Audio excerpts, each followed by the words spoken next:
também.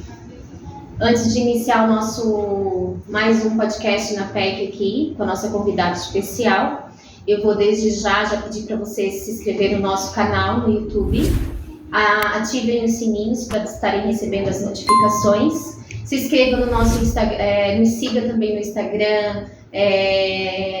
Quiserem mais algumas informações específicas do nosso instituto, vocês entram lá na bio e vão diretamente no link para se direcionar ao nosso WhatsApp para receber mais algumas informações específicas do nosso instituto. E a gente pede desde já também que você seja o nosso patrocinador, se direciona ao nosso WhatsApp também para mais informações, como funciona. E nas descrições dos nossos vídeos também tem todas as informações também, como se direcionar a nossa bio, o link para entrar no WhatsApp, nos siga no Instagram e sempre nos vídeos também deixe o seu like, compartilhe com seus parentes, colegas, amigos, tá? A gente agradece de coração para a gente estar sempre levando para vocês os nossos vídeos aí com muitas informações e histórias de superações a todos vocês. E a gente está com a nossa convidada aqui em especial, a Sandra. Ela é nossa voluntária, psicóloga também. Seja muito bem-vinda, Sandra. Muito obrigada pelo convite já de antemão. Eu agradeço a oportunidade de estar aqui, trazendo alguns conhecimentos, alguns fatos, enfim, alguma coisa que vai agregar. Que bom, a gente fica muito feliz, a gente agradece muito a tua participação mesmo. E antes de mais da gente iniciar, a gente quer falar um pouco sobre você. Vamos lá. Então, assim, o que levou a Sandra a escolher essa área da psicologia? Olha, na verdade, isso sempre veio comigo, né, essa característica de gostar de escutar.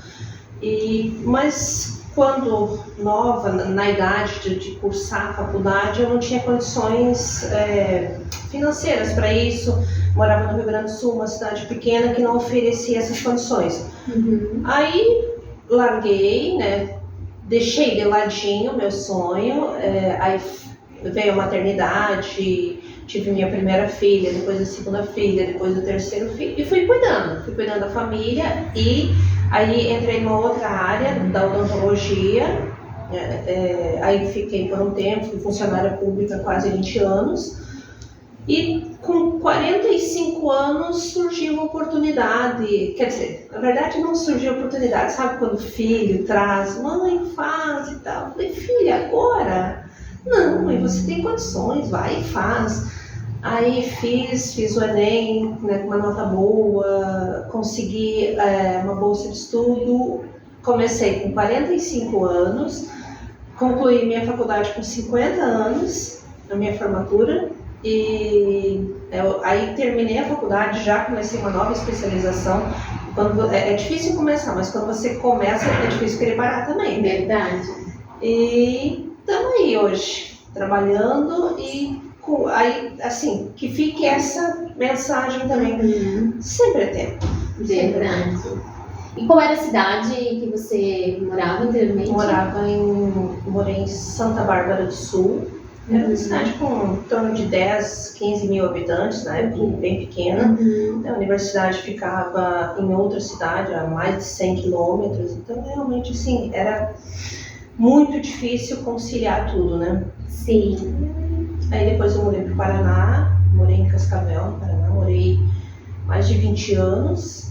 E aí eu brinco que eu sou cataparaúcha, né? Nossa, esse termo é bem cataparaúcha. Bem único mesmo. Já morei nos 3 estados do Rio Grande do Sul, né? Meu carinho especial, e se Deus quiser, fico aqui até porque Santa Catarina conquistou meu coração. Nossa, que alegria. E qual era a tua profissão anteriormente?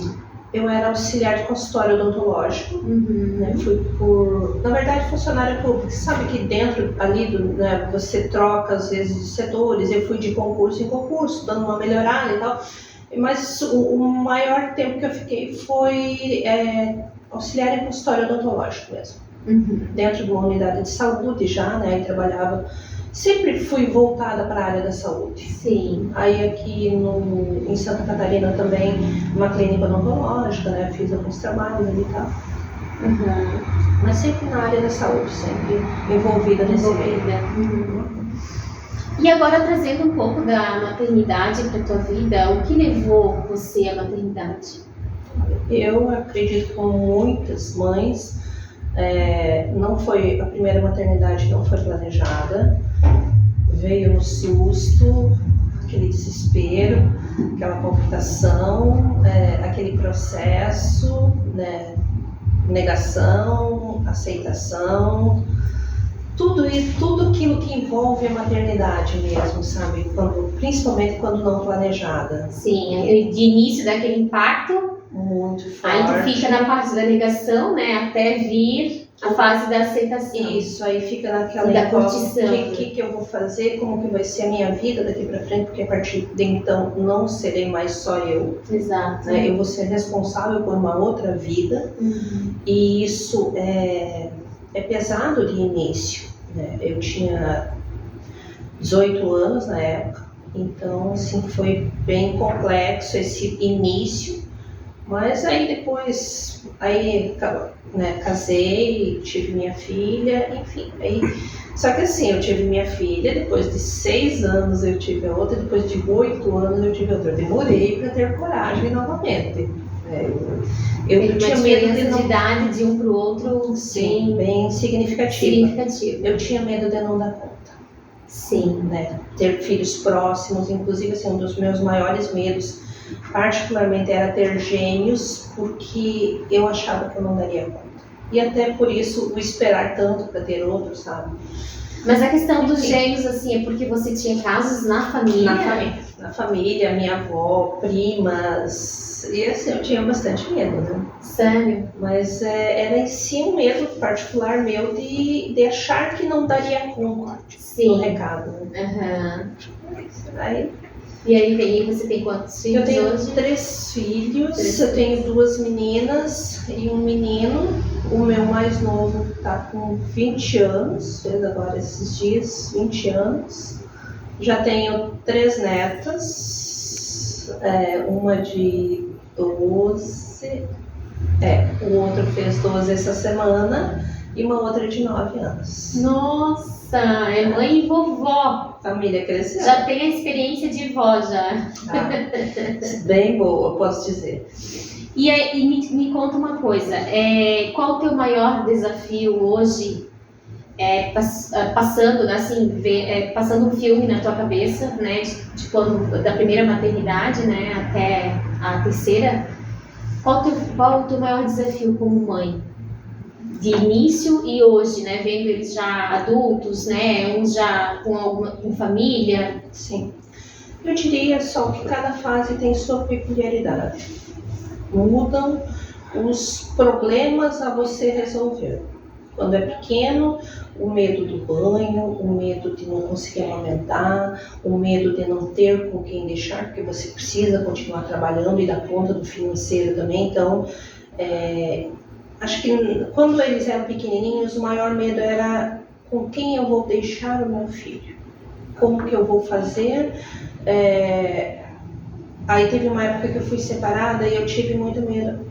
Assim, na verdade, assim, se eu cair no hospital, sim, quem vai ficar com a minha filha? Então eu procurei criar ela um pouco com cada um da família, sabe? Ela posava na minha irmã, ela ficava com a minha mãe. Eu sempre tive medo, a gente nunca sabe o que vai acontecer com a gente daqui pra frente. Exato. Né? E se acaso alguma coisa acontecer, como que a minha filha vai ficar? Como eu vou estar no hospital e eu vou estar doente 2 vezes, porque primeiro eu estou lá, né, para me restabelecer minha saúde, e segundo a preocupação com a minha filha. Então eu sempre levei isso muito em conta, né? Principalmente na época que eu estava assim, era só eu e ela. E aí eu procurei criar com as pessoas da minha família, as pessoas de confiança, deixar ela posar, dar um pouquinho mais de liberdade ali, porque eu sabia que qualquer coisa que acontecesse, ela iria estar bem. Eu poderia... Já iria ter um vínculo com as pessoas Sim. em torno, né? Exatamente. Então eu fortaleci o vínculo familiar dela com as pessoas próximas. Era um medo específico meu, enfim, mas eu sempre levei por esse ângulo, eu procurei olhar por esse ângulo, sabe? Sim. E aí eles foram crescendo, as dificuldades com a escola, né, o cuidado com as amizades, isso vem de família, meu pai era muito enérgico quanto a isso, sabe? Os amigos, quem são, da onde que vem, o que eles fazem da vida. Então, isso tudo, e querendo ou não, a gente sabe que a amizade influencia bastante os nossos filhos. Sim. Né? E depois que cresceram, a primeira noite dos 3 netos foi no meu colo, o cuidado todo, né? Aí às vezes minha filha mora no Paraná, eu tava aqui, ela me disse, mãe, a Duda tá, Duda minha primeira neta, né? Mãe, a Duda tá com isso e isso, o que eu faço? O outro já estava mais próximo, né? O segundo neto já estava mais próximo, podia estar ali. Enfim, mudam as fases da vida, né? Mas assim, um ou outro sempre preocupação, alguma coisa sempre tem, né? Sim. Não dá para dizer exatamente, foi essa. Eu acho que cada parte da vida tem sua peculiaridade, Sim, as suas particularidades, né? Exatamente. E hoje, a gente agora trazendo a tua profissão, a psicologia, a gente vai abordar aqui o tema da maternidade. A gente vai deixar agora a Sandra, né? Pessoa, ser humano, mãe. E aí a gente vai trazer a psicóloga Sandra. Então, qual hoje, define para nós os desafios da maternidade, hoje, no século, né, 21 que nós estamos? Bom, os desafios, eles começam na verdade, já quando você descobre que você está gestante. O período gestacional é um período pode-se dizer mais solitário, porque apesar das pessoas estarem próximas, né, marido, cônjuge, a família, enfim, a mãe, mas são sentimentos, são mudanças hormonais que a gestante, ela não tem como explicar isso para as pessoas próximas. E mesmo nós, né, as pessoas que passaram por esse processo, e é comum do ser humano ele esquecer mais o lado negativo. É apagado mais o lado, até para você continuar conseguindo viver e sobreviver nesse mundo todo, as questões negativas elas ficam mais apagadas e se sobressai o positivo. Então, a perspectiva das pessoas à volta, elas trazem só o positivo, né, só o bom, e não entendem muitas vezes a baixa autoestima, a mudança corporal, as ansiedades que advêm dessa maternidade toda, como eu falei, quem vai ficar com meu filho, como que eu vou sustentar, como que vai ser o meu relacionamento conjugal agora com um novo serzinho junto. Então, todas essas agonias, elas começam já a partir de que você descobre, né, que você está gestante. E elas vão crescendo, vão mudando também, né, muda a fase que você está vivendo. Essas ansiedades, elas vão trocando, vão mudando, mas é normal a pessoa se sentir um tanto quanto ansiosa, se perceber dessa forma e saber que isso é normal e que todas as gestantes, as mães passaram por esses momentos, né? Não é o único, não é exclusivo dessa pessoa, todos estão passando por isso. Eu vou trazer uma dúvida minha. Sim. Aproveitar, né, como mãe. E aí, trazendo a gestação. Realmente, como você falou, a gente vive um turbilhão, né, de sentimentos, emoções durante a minha gestação. E aí eu trago para ti como também né, eu tenho 2 filhos, eu não passei por nenhum acompanhamento psicológico nas minhas gestações, mas da mesma forma que a gente vive períodos de instabilidade sem estar gestante, imagina a gestante. Então, seria, né, conversando agora contigo, seria, acho que muito importante hoje, a gestante também, durante os 9 meses ali de gestação, passar por acompanhamentos psicológicos, né?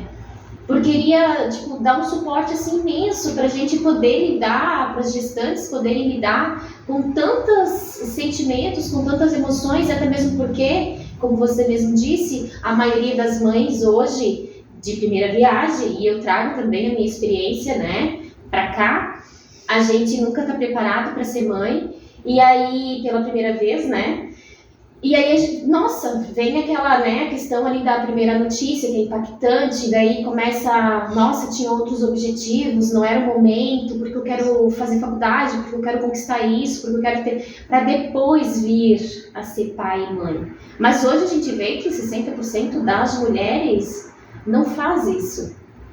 Acontece, né, assim, de surpresa, né?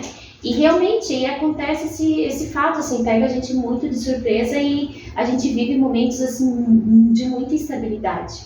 Então, conta pra nós, como seria necessário isso?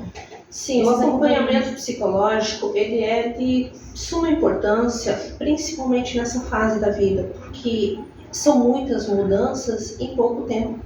São mudanças hormonais, são mudanças familiares, enfim, e para você conseguir lidar com tudo isso, a autopercepção também, que muitas vezes existe na nossa sociedade uma romantização da maternidade. Ai, maternidade é lindo, maternidade é maravilhoso. E não se olha aquela mãezinha que chegou em casa do hospital com aquele bebezinho e não sabe o que fazer com o bebê, sabe? Ainda não tem aquele vínculo, não tem aquele amor, porque o amor é uma coisa construída, ele não acontece assim, sabe? Ele não é um passe de mágica, uma varinha de condão, não, é uma coisa construída. E essa construção, ela tem que haver, assim, os primeiros 15 dias são primordiais, porque é toda aquela ansiedade que você passou durante a gestação, aquele bebê ali contigo, principalmente na primeira maternidade, no primeiro filho, e aí você tem que, a criança demanda cuidados, você não consegue dormir à noite, você tá estressada porque amamentar por vezes dói, é dolorido, a criança não pega o seio, então todos esses probleminhas da gestação, né, da maternidade, logo que ela se inicia, então esses primeiros 15 dias são complicadíssimos, sabe?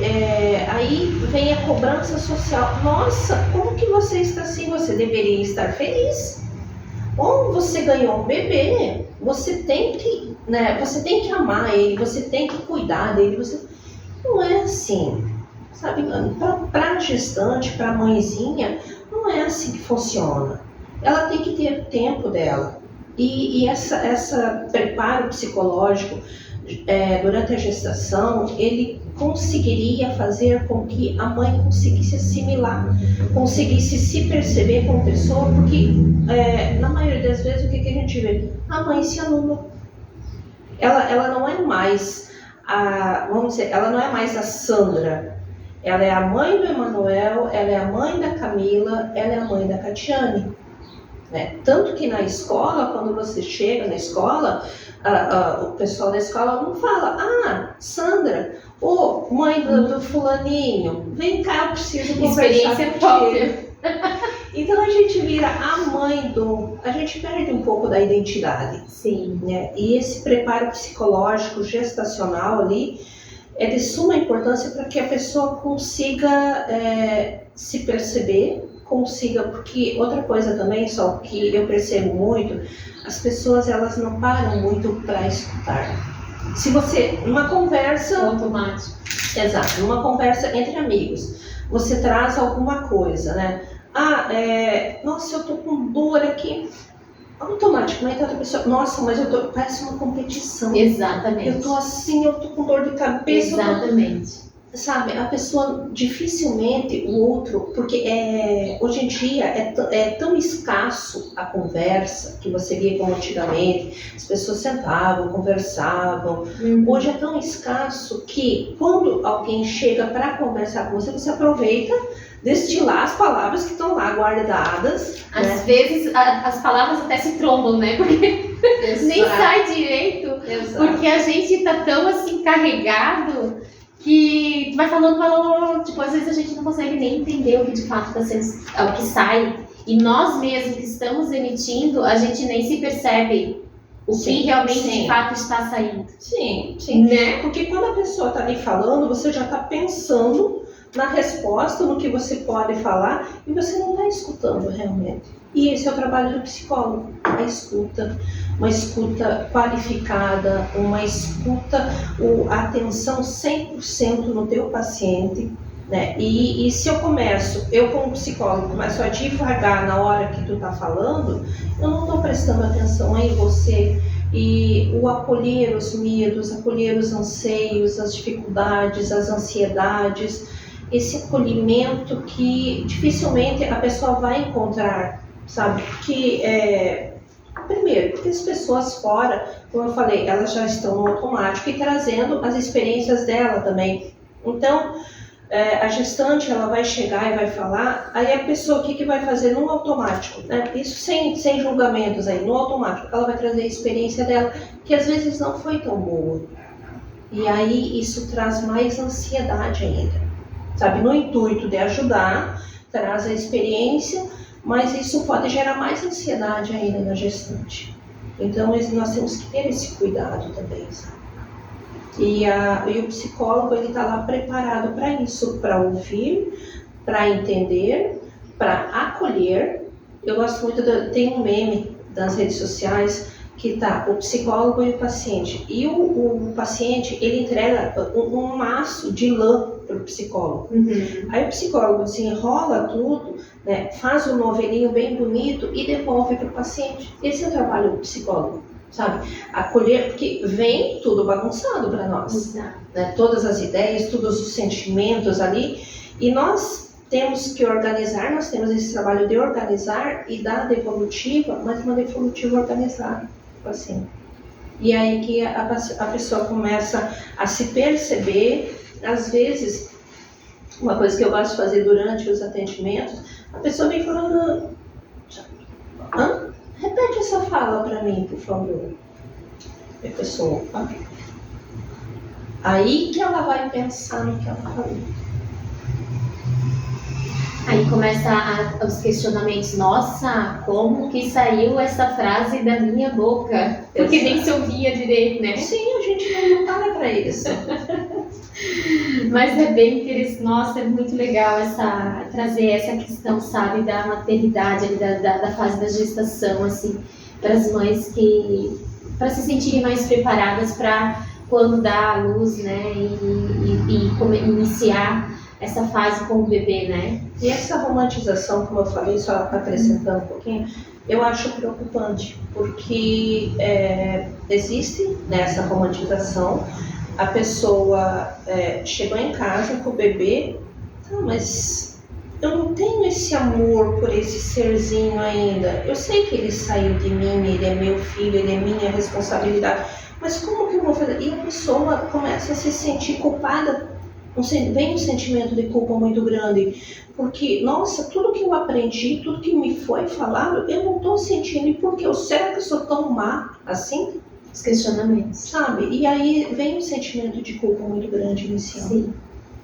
E é normal.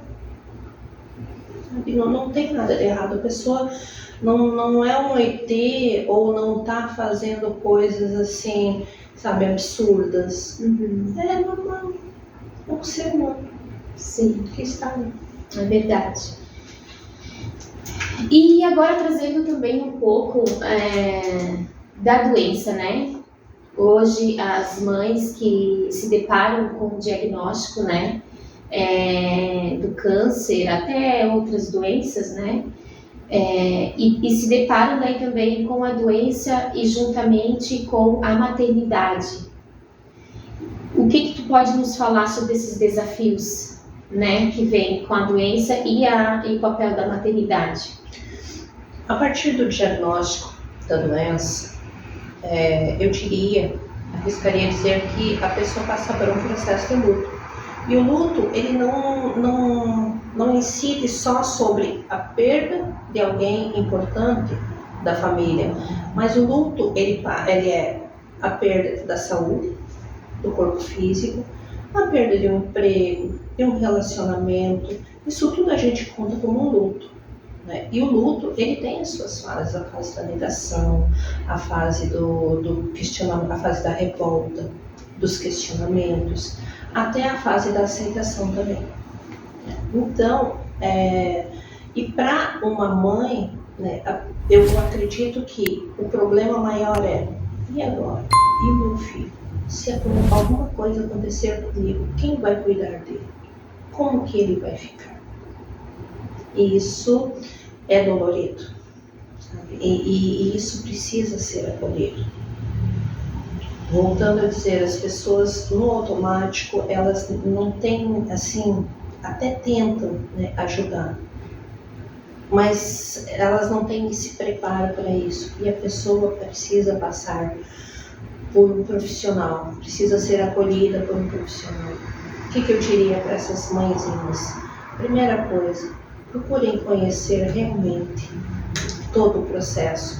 Converse, tirem suas dúvidas com os profissionais. Como que é?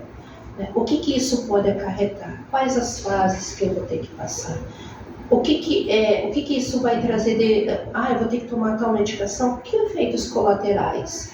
Então, o conhecimento é o primeiro passo, sabe? O conhecer. Mas não um simples Google da vida aí que você digita, tô com dor de cabeça, você tá com câncer. Sim. Não é assim, né? O profissional realmente é habilitado para isso. Sim. Né?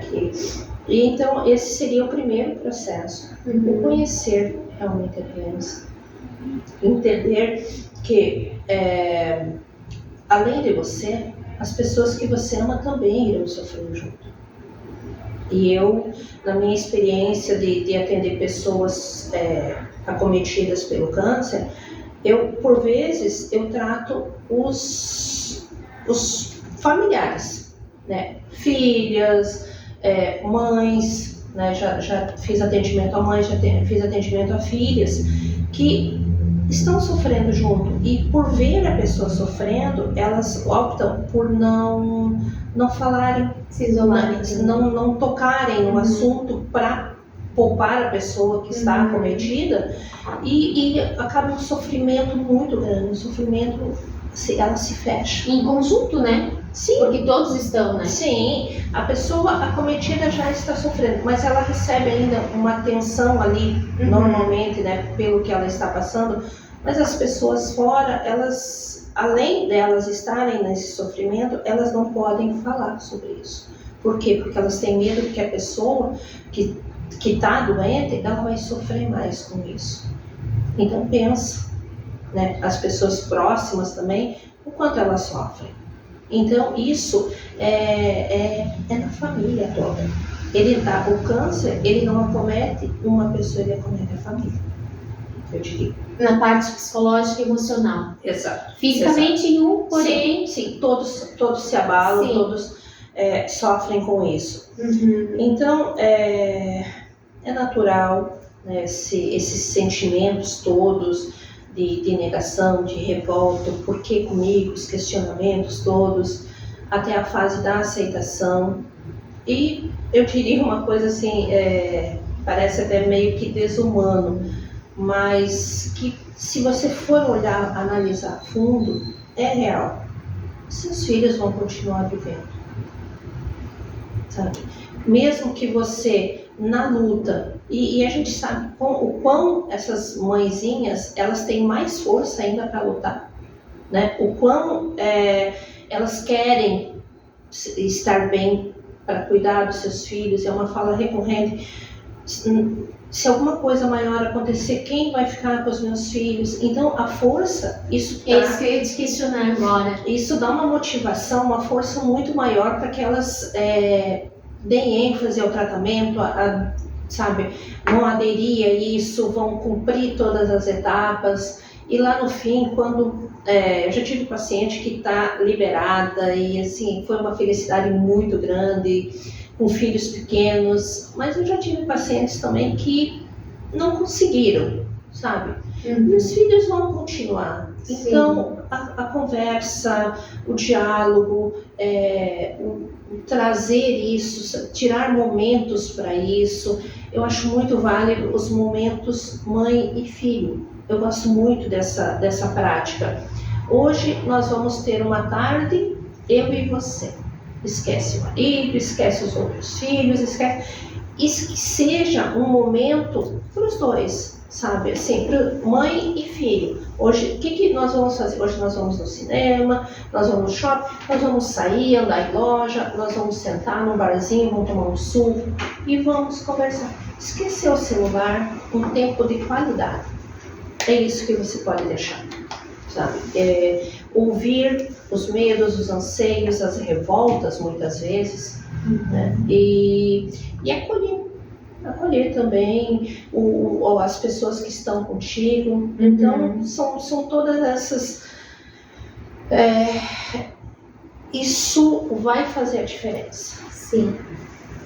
E aí, você, voltando ali a fala dos filhos, que não somente a pessoa em si que tem a doença, né?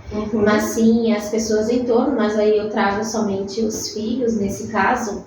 Cria uma lacuna, como você mesmo disse, né? Em questão até de como eles chegarem na mãe, o que falar, para não haver uma resistência, para não haver aquela questão assim, eu não quero machucar ainda mais, magoar ainda mais, né, em relação ao que falar. Mas aí também vem a questão de pensamento assim, de mãe estando com a doença, eu estou passando por essa fase que eu não posso me negligenciar. Sim. Porém também tem mães que têm a doença ali, né, que o diagnóstico no caso até eu trago a experiência que eu fiz a entrevista com a dona Analice semana passada e ela foi diagnosticada com câncer de mama quando o João, o menorzinho, estava com 8 meses. E aí vem a questão de que assim, nessa gestação, nesse momento que ela descobre a doença, o câncer, ela tá com um bebê. E esse bebê mais do que nunca precisa dela, né? Necessita, na verdade, né? Sim. Porque ele não consegue fazer nada. Só que aí vem também aquela questão assim de que eu vou ter que negligenciar ele para poder cuidar de mim. Sim. E aí vem também toda aquele turbilhão de sentimentos, de emoções negativas. E como assim como você pode passar para nós, como que a pessoa, né, que está com a doença agiria nesse momento, até mesmo para aquelas que não passam pelos acompanhamentos, né, que deixa um aviso aqui que é muito necessário. A gente está trazendo as questões, né, da doença, né, das mães que têm a doença, né, e a maternidade, mas até mesmo para aquelas que não têm, né, a gente mesmo que não tem uma doença crônica, física, enfim. Como faz para a gente, que é mãe, chegar num momento assim, e elas, principalmente com o câncer, eu vou ter que negligenciar essa fase do meu filho? Eu diria assim, o exame, ele vai trazer a constatação da doença que já está instalada. Mas o sofrimento psicológico, ele transcende isso. Ele expande a isso, sabe? E principalmente nesse aspecto de que a mãe, um bebê pequeno, assim, não tem para onde fugir. Eu tenho um bebê e foi constatado que eu tenho a doença. Né? O que eu posso fazer perante isso? Primeiro, aceitar os meus medos, entender que eu tenho o direito a ter esses sentimentos. Eu não tenho que ser forte o tempo todo. Porque vem aquele sentimento, porque eu tenho um bebê, eu tenho que ser forte e e a gente não tem que nada. As pessoas têm que entender isso. Nós não temos que nada. Nós não temos que cumprir um checklist da vida que a sociedade nos impõe. Não temos, nós somos seres individuais, nós somos únicos, sabe? Com os nossos meios, com nossos anseios, com a forma que fomos criados, a forma que fomos constituídos, a forma que constituímos os nossos filhos, né? Então, assim, aceitar que eu estou passando por um momento complexo, eu tenho medos, eu vou chorar, eu posso chorar. Vai ter momentos de baixa que eu vou ter esse sentimento e tá tudo certo. E eu posso chorar, eu posso chegar um momento ali que eu vou sentir pena de mim. É contraditório, né? Mas é real. Então pode, e você tem esse direito. Porque você está passando por esse processo. Você está com responsabilidade nas mãos. E a pessoa se cobra muito. A autocobrança é muito grande. Nesses casos, eu diria mais a autocobrança do que a cobrança da sociedade em si. Tá? Mas você tem que aceitar isso. É um processo. E o que você pode... como que você pode trazer alguma coisa boa? Entendendo os momentos bons. Agora eu consigo ter esse momento com meu filho. Então eu vou deitar na cama e eu vou brincar com ele. Eu vou ter um momento, um tempo de qualidade. E esse tempo de qualidade eu digo para as mães, eu digo para todas as pessoas. Nos relacionamentos conjugais, o tempo de qualidade, ele não precisa ser extenso. Mas que você dê um tempo de qualidade para o seu marido, para o seu filho, para você. Tá? Um tempo só seu, que você se permita fazer o que você quer fazer. Hoje eu não estou bem. Procurar a rede de apoio, mãe, tia, marido. Hoje eu não estou me sentindo bem. Você pode cuidar do meu filho? Você pode me ajudar? Aceitar ajuda, porque muitas vezes, no intuito de ser forte, você recusa ajuda, você se cobra, não porque ele é meu, eu tenho um filho. Não, sabe?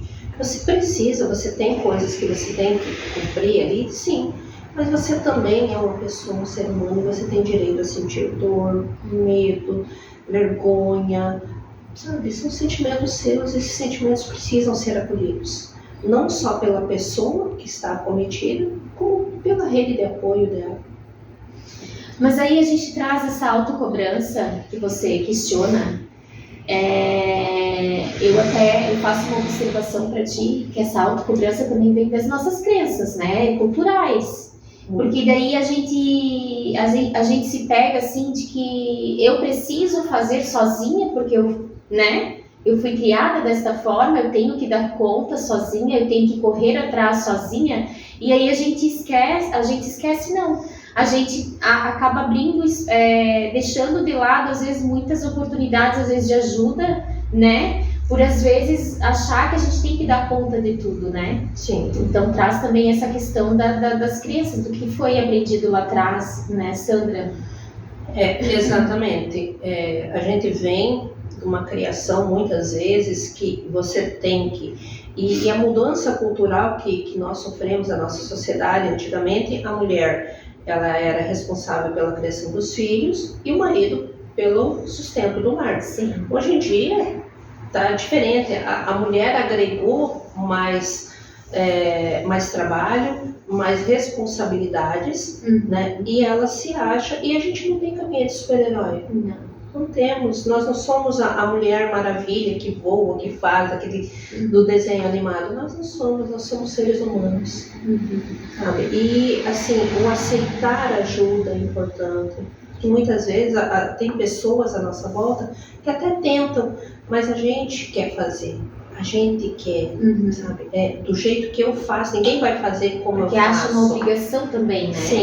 Sim. Foi aprendido assim. E essa questão também que a gente traz Porque hoje as mulheres, mães, né, até trazendo o lado da maternidade, elas se sentem assim tão culpadas, responsáveis, como você traz para nós, e sobrecarregadas? Eu diria que vem muito dessa mudança essa mudança cultural, essa mudança que a sociedade, né, as mulheres no intuito e justo, né, o ganhar espaço e tal, só que elas foram agregando mais responsabilidades para si, né? Hoje elas têm responsabilidade de dividir a despesa do lar, elas têm responsabilidades, continuam com todas as que elas vinham, e agregaram mais responsabilidade, né, por dividir o sustento do lar, quando não, por manter financeiramente sozinhas um lar, né? E aquelas que têm o companheiro do lado precisam dividir com eles também o que era responsável, porque eles pegaram a responsabilidade dos homens e dividiram com eles, mas a responsabilidade delas muitas vezes continua só delas. Sim. E precisa ser dividido também, sabe? Vamos fazer junto, vamos limpar a nossa casa junto e depois nós vamos deitar no sofá e nós vamos aproveitar juntos. Então, ter os momentos, o casal precisa um pouco isso, sabe? Aprender, os homens, a nossa sociedade, como diria um professor meu da universidade, as meninas hoje já não querem mais fazer comida porque elas, né, ninguém mais quer cozinhar. Só que os meninos também não estão aprendendo a cozinhar e eles precisam comer, sabe? Então, hoje em dia está um pouco perdido isso, eu diria. Sabe, a mulher agregou muito, né, não dividiu o que era a parte dela e nesse ponto, nesse quesito, ela ficou muito mais pesado para ela. E ela precisa dividir um pouco isso, ela precisa aceitar ajuda com o filho, com o bebê pequeno, nas responsabilidades da casa. Essa divisão, quando o casal faz isso, né, consegue fazer essa divisão ali, o relacionamento ele melhora significativamente. E as mães, principalmente, né, as mãezinhas, no caso, que estão acometidas pelo câncer, elas precisam, porque assim, vou dar um exemplo bem básico. Quando você limpa a tua casa, você não limpa um cômodo só, você não limpa só o quarto. Tem que limpar todos os cômodos, assim somos nós. Nós temos que cuidar de tudo. Nós temos que cuidar do nosso bem-estar físico, emocional, alimentação. Nós precisamos cuidar do todo. Nós somos um ser, né? Tem pessoas que demandam de nós, tem pessoas que precisam de nós, e como nós precisamos, nós vivemos em sociedade, fomos criados para isso, para viver em sociedade. Então, nós temos que entender que nós não precisamos dar conta de tudo. Nós devemos dividir, sim, a responsabilidade e assim como também dividir os momentos bons. Sim. Não trazer somente as limitações, né? Tudo que a gente vive, principalmente as mulheres, né, que estão acometidas da doença, que muitas situações negativas, né, acabam agravando mais devido à doença. Mas que a gente possa também incluir bons momentos, né, positividade, para a gente poder, porque diz que tem a lei da atração, né? Tem. Tudo que a gente coloca para fora a gente recebe, né, Sandra? Exatamente. O que você me diz sobre essa frase? Eu acredito bastante. Eu acredito muito. Inclusive quando eu vejo alguém fazendo alguma brincadeira, nossa, eu gastei, mesmo sabendo que aquilo assim, não é verídico, né? Eu gastei tudo. Você gastou tudo mesmo? Não, retiro o que eu falei, eu ainda tenho. Então, assim, eu sempre fui muito isso no meu lar, principalmente. Né? Eu acredito, sim, na lei da atração. Sim. Então, trazendo mais um pouquinho referente ali na fase da doença, né? Que as mães passam ali pela fase do processo de tratamento, do câncer. Trazendo alguns fatos, né, que as minhas entrevistadas da semana passada, eu verifiquei que principalmente na fase do processo ali de tratamento do câncer, a autoestima, ela abaixa muito, sabe? Porque tem muitas que acabam passando pelas químios, né? Pela rádio, e aí acabam perdendo o cabelo, né?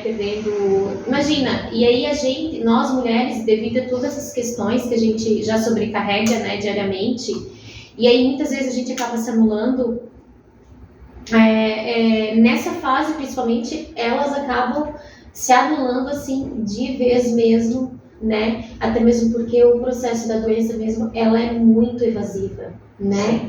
E o que tu fala para nós referente a esse processo de autoestima, né? Às vezes até eu ouvi assim, casos de que elas acabam se olhando no espelho e se achando horrorosa, como tem situações de que pacientes que falam que depois da doença se olha no espelho e se acha a pessoa mais linda do mundo, né? Tem as suas contradições também. Mas o que tu traz para nós referente a essa questão? Eu diria só que essa é uma doença que ela mexe muito. Mexe com tudo. Mexe com o corpo, principalmente com o emocional. E o lidar com isso não é uma tarefa fácil, sabe? Não julguem assim, eu deveria estar melhor. Não. O que eu poderia dizer? Aceitar, procurar aceitar, porque você não tem como fazer, você não tem como arrancar, né? Procurar aceitar, viver o presente, viver o momento presente, viver cada etapa. Por isso eu mencionei antes o saber como profissional habilitado para isso, como vai ser, quantas etapas eu vou passar, como vai ser cada etapa. Esse conhecimento, ele ajuda você, então eu estou passando por essa fase agora, eu posso ter isso e isso, mas... né? Então, todos os prós e contras, todos os positivos e negativos, o saber, ele ajuda você, porque quando você vai para o desconhecido, já o próprio já traz uma ansiedade grande. Então, você estar sabendo pelo que você está passando, como que funciona, como que eu vou, o que pode acontecer comigo, o que não pode acontecer. Então, vivenciar o presente, procurar focar nos momentos bons. Às vezes a pessoa está tão envolvida nesse processo negativo que está ali num momento bom, vivenciando um momento bom com a família ou saindo, e ela não consegue aproveitar aquilo, porque está tão focada na doença que ela não consegue nem vivenciar os momentos bons que ela tem com os dela, com os familiares, com as pessoas que ela ama, sabe? Então isso a gente vê muito isso também. Então não existe um plano, né, uma regra assim, você vai fazer isso, porque cada ser é único. Cada ser, ele sente de uma forma, o limiar de dor de cada um é diferente. Tá? E assim, procurar focar no presente, vivenciar cada momento, aceitar ajuda, aceitar carinho, entender que é uma fase e vai passar. Tá? Não é eterno, ela vai passar. Mas nesse momento você precisa desse acolhimento, você precisa desse carinho. Porque eu vejo assim que em algumas situações também eu vivi em torno dos entes, né, queridos nossos, da gente, que chega um momento que, em alguns casos, né, não generalizando, que eles não querem mais receberem visitas, não querem mais ver ninguém, sabe? E isso para nós também que estamos ao lado é triste. É triste porque a gente ama, né, essas pessoas e, querendo ou não, a gente quer estar ao lado delas, né? Sim. E a gente quer viver também momentos ali, porque vem, assim, quando recebe um diagnóstico tão impactante, né? Porque a gente sabe que é uma doença bem triste, né? O câncer é uma doença triste. Eu acho que é uma doença assim do século que a gente pode dizer assim que não tem como não se impactar, por pequeno que seja, né? Então, assim, eu vejo assim que nesses momentos, não só como a pessoa que está com a doença, mas sim as pessoas em volta, aí a gente se sente também às vezes como você falou, que a pessoa às vezes não quer chegar perto, mas também tem esse caso de que eles mesmos querem se isolar. Sim. E não querem ter a presença das pessoas em volta, sabe? Porque não estão bem, a gente sabe também devido, né, ao processo do tratamento. Mas é difícil também para quem está do lado entender, sabe, essa situação. E como que tu traria, como você orientaria os familiares em torno nessa questão, nessa situação, como lidar com essa situação de quando o ente, né, ele não quer receber, não quer estar do lado, não quer conversar, ele quer se isolar. Como você nos orientaria nesse caso? Olha, eu acredito aí nesse caso só, aliás, durante esse processo, o apoio psicológico ele é de suma importância. Para ambos ou? Para ambos, dependendo do caso, para ambos, mas principalmente quem é acometido ali. Por quê? Porque muitas vezes a pessoa ela tem medo de julgamento. Por mais que ela não esteja bem, ela tem medo de dizer que não está bem, medo de incomodar. Né? E num ambiente, num setting terapêutico, ela sabe que não há julgamento. Ali, a primeira coisa que eu falo para o meu paciente, aqui você está livre de julgamentos, qualquer que seja. Tá? Então, existe esse medo de julgamento, como eu falei, da sociedade, das pessoas próximas. E o psicólogo, o paciente sabe que lá ele não vai ter julgamentos. Ele vai ter um ambiente propício para isso, né? E vai poder direcionar, falar tudo o que ele sente. Porque muitas vezes ele tem raiva. Ele tem raiva do que está acontecendo com ele tem raiva das pessoas, e esses sentimentos precisam ser colocados para fora. Porque quanto mais você guardar, pior vai ficar. Sabe, aquilo só vai fomentar, vai somar. Né? E a gente sabe que muitas vezes o câncer ele acontece devido a problemas psicológicos. Sim, emocionais. Emocionais, né? Enfim. Então, isso só vai somar negativamente para isso. Mas, assim, no papel de filho, vivendo essa situação, né? Vivenciando essa situação com a mãe, né? Como que... Né? Porque da mesma forma que você falou que às vezes os entes mesmo não querem se aproximar, né, da pessoa em si com a doença, mas a gente vê que daí cria, né, essa barreira entre o filho e a mãe, daí fica aquela questão, daí de um lado o filho chora porque, né, a mãe não quer ter esse vínculo, e qual é, nesse momento, qual é o sentimento que você pode nos fazer uma observação do que pode acontecer da mãe não querer ter esse contato, essa aproximação? Eu entendo.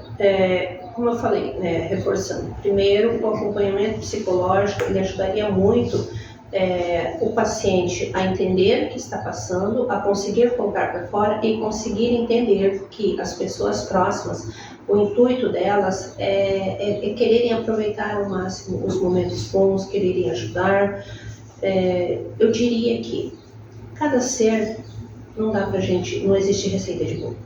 Então, se mostrar presente, né, se colocar como presente, acompanhar, uma coisa que eu tenho percebido assim, muito, o acompanhamento nas sessões de químio, às vezes parece uma coisa não tão relevante, mas para o paciente O paciente é muito relevante. Eu tinha pacientes assim, que elas chegavam e falavam, eu tive uma sessão, mas ninguém foi comigo. Então, esse acompanhamento, as sessões, o acompanhamento, as consultas, o se mostrar presente, né? Vai ter momentos de recusa do paciente, ou eu não quero, tudo bem, entender, respeitar, mas, você não quer, mãe? Tudo bem, mas saiba que eu estou aqui para o que você precisar. Se mostrar presente, saber que a paciente saiba que ela pode contar quando ela precisar. Isso é bem importante, né? E sempre que possível acompanhar nos tratamentos, nas sessões. Isso também é muito significativo por quem está passando, porque a pessoa ela se sente acolhida, ela se sente importante quando alguém dispensa o seu tempo para acompanhar. E também tem toda aquela questão também trazendo esse processo que muitas acabam também mudando a sua rotina dentro de casa, né? Muitas mães com a doença. E aí elas acabam se sentindo muitas vezes sem ser autossuficiente, porque não tem funções que elas não vão poder exercer, né? Sim. Devido a de estarem debilitadas. E aí, como que tu traz essa questão para nós? Volto a falar no tema da autocobrança, da cobrança social, né? Uhum. E da aceitação de que, sim, eu estou com a doença, eu tenho limitações. Momentaneamente, eu tenho essas limitações e eu preciso respeitar. Até porque, se você não respeitar, isso vai trazer transtornos, vai trazer, pode trazer maiores problemas do que o que a pessoa já está enfrentando. Sim. Então, aceitar, sim. Uhum. Sabe? Eu tenho essas limitações. Minha filha, você sabe que a mãe não pode fazer isso. Então, a partir de agora, essa obrigação aqui é sua. Filho, a mesma coisa, independente de gênero. Uhum. Marido, também. Hoje essa semana eu não estou muito bem, então eu não vou conseguir fazer comida. Como que a gente pode fazer? Procurar o diálogo, sabe? Trazer as pessoas para isso, né? Colocar isso, eu hoje não estou assim, né? Sentado ali com a família, né? Assistindo, pessoal, precisava conversar com vocês. Hoje, essa semana, eu não estou me sentindo bem, então eu não vou poder dar conta de tal e tal coisa. Como que a gente pode fazer? Né? Colocar para que eles sugiram também. Sim. Né? Às vezes não determinar, mas pedir auxílio. Sim. Né? Uhum. Porque às vezes a pessoa mesmo, ela se sente, porque ela tinha uma vida ativa, né? E aí ela tá tão acostumada com aquela rotina que aí de repente se viu parada no tempo, né? Porque tem que se cuidar, não pode, tem as suas limitações também devido à doença. Então eu não falo nem a questão de ter quem faça, mas é as questões mesmo, as questões interiores, né? Dela mesmo, né? Emocionais, porque não tá acostumada, aí se sente sem ser autossuficiente, sem, eu não posso ajudar nisso, eu não posso colaborar, eu não posso, sabe? É nessas questões mesmo, porque mexe no emocional, sim, né? Eu volto ainda àquele tema que eu estava falando antes, de a gente não é mais a Sandra. Eu sou a mãe do fulano, eu sou a esposa, tanto que o nome da mulher já muda. Ela já agrega o sobrenome do marido. Então ela já não é mais o nome dela, ela normalmente utiliza-se o último sobrenome. Então ela é o nome dela com o sobrenome do marido. Uhum. Teve uma vez um caso bem assim, impactante. Eu perguntei, primeiro atendimento da paciente, eu falei, quem é você? Eu sou a mãe, eu trabalho em tal lugar, eu faço isso, eu faço aquilo. Não. Ok. Mas quem é você? E a paciente começou a chorar copiosamente. Ela não sabia quem era ela. Sabe, é isso que eu falo. É tão automático. Sem o autoconhecimento. Você não para se perceber. Quais são os seus gostos? O que você não gosta? O que você permite? O que você não permite? Quem é você? Sabe? E a gente precisa desse olhar, porque é tanta autocobrança de que você tem que estar com o filho, do marido, da casa, do trabalho, fora, de tudo. Sabe? Até as reuniões da escola, isso, tudo você tem que. Mas quem é você? Quais são os seus medos, os seus anseios? Como você percebe isso? Você acolhe isso? Isso é muito importante. É porque a gente traz também aquela questão da perfeição, né? E aí, como você mesmo disse, ninguém é perfeito, né? Ninguém. A gente está aprendendo todos os dias, né? Eu quero também trazer uma observação aqui, referente às questões que você disse que é muito importante, o acolhimento e o acompanhamento nos tratamentos, né, de químio. E nós temos uma paciente aqui, Dona Maria, beijo para ti, um abraço grande aí, que ela e o marido moram aqui, eles não têm família, né? Ela é nossa paciente aqui no Instituto. E aí, semana passada, ela teve a quimioterapia dela na quinta-feira e o pessoal aqui foi visitar ela lá, acompanhar ela na quimio. Então, isso a gente diz assim que realmente, de fato, e ela é uma maravilhosa, como ela mesma diz. Ela é uma querida. Então, a gente vê que realmente, né, esses momentos assim que fazem a diferença para muitas pessoas, como você disse, que nós somos pessoas únicas, né? E aí, para alguns, realmente, de fato, às vezes a pessoa ela quer estar sozinha, mas tem muitos também que gostam, né, de ter pessoas em torno, em volta. E aí a nossa equipe foi lá visitar ela, dar um abraço nela e passar por esse momento com ela também. Um beijo grande, amor. Então, assim, pra gente, quero primeiro agradecer por você estar aqui com a gente. Muito obrigada mesmo, de coração. Foi muito importante e de muita importância, né? Todas essas questões que a gente trouxe aqui hoje com a Sandra, tanto como mãe, né? Sandra mãe, como a psicóloga Sandra também. E aí fica uma observação aí pra gente também buscar uma ajuda, se nós estamos passando, tanto a mãe como a mãe que passa por essa doença, né? Buscar orientação psicológica, buscar uma psicoterapia, um acompanhamento, que isso é fundamental para o nosso autoconhecimento, para poder lidar com as questões tanto rotineiras como as questões psicológicas, emocionais que a gente vive ali diariamente. Mas aí eu peço para ti deixar aqui, para todos que estão nos vendo, uma mensagem para as mães, para as mulheres, assim, vamos deixar assim no geral, sabe? Para a mulherada, para as mães se cuidarem, para começarem a ver mais esse lado, né, das questões em que a gente precisa também passar por um autoconhecimento, uns acompanhamentos psicológicos também para a nossa vida. Desde já eu agradeço muito a oportunidade, né, essa abertura aqui. Eu acho que isso é uma importância assim, para todos, né, que tem acesso a isso. Não se fala muito sobre isso, infelizmente. É uma questão mais velada. Muitas vezes se tem medo de falar até o nome da doença. Tá com aquela doença, né? Então, exatamente. Existe isso, a sociedade, né, no geral, assim, até porque ainda não descobriram, infelizmente, a cura. Então, se torna assim, aquela doença, né? Mas é uma doença, é um processo que vai passar. E eu deixaria aqui, né, como diretriz o autoconhecimento.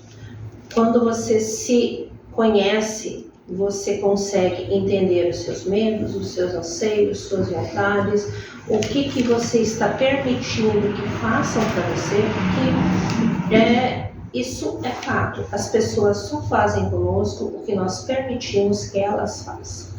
Então, o que você está permitindo que façam com você?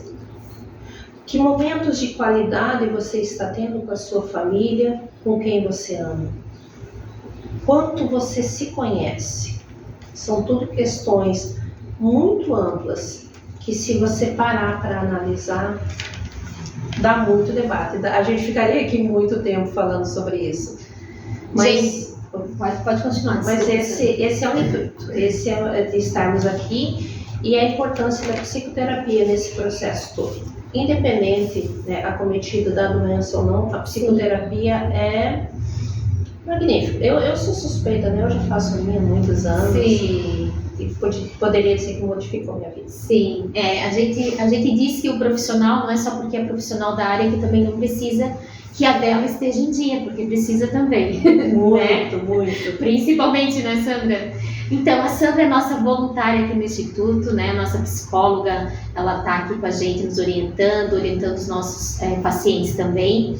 E desde já deixa o teu Instagram ali para o pessoal que quer seguir você, que precisa de uma consulta com você. Já faz o teu marketing profissional. Então, meu Insta é Sandra Lírio. E aí lá, né, a gente tem algumas dicas, algumas coisas. Eu sou bem sincera, eu não sou muito adepta às redes sociais e tal. Mas enfim. Mas para te encontrar, sim, pode. E tem no Google também, se você digitar psicóloga Sandra Lírio, você já vai encontrar ali. Tem o teu número de telefone lá no Instagram, tem e-mail. Tem. Então, gente, sigam lá a Sandrinha, uma ótima profissional, a gente indica também, vocês vão amar.